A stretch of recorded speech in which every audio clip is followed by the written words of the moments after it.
So now let's learn how to use passive simple future. Here's an active example. Sir, I will do the job very soon.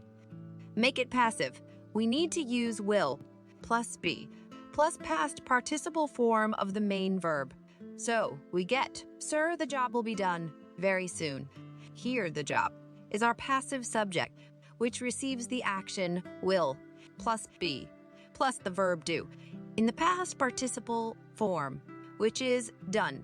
The job will be done very soon. Another example. The river will flood the whole city within 2 days. Let's make a passive sentence. We got to put a passive subject first, followed by will be, followed by past participle. So the right answer is, the whole city will be flooded within 2 days. We can add by the river, but it's not necessary. Okay, now you try.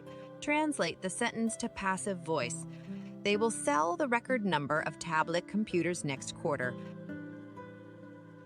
All right, let's see what we've got. It should go like this.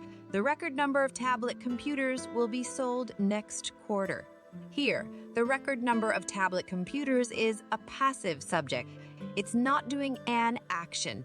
It is receiving an action, so it's passive. Then we have will be and past participle form of the main verb sell. Let's try one more example.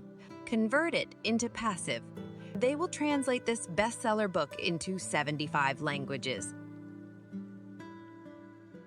Okay, that's what you should get. This bestseller book will be translated into 75 languages. Let's try a more difficult example. You know the drill.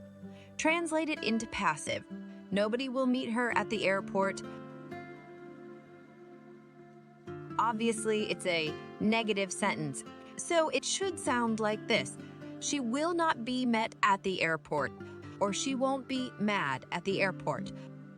Okay, this is it for now. See you in the next lesson. Stay tuned.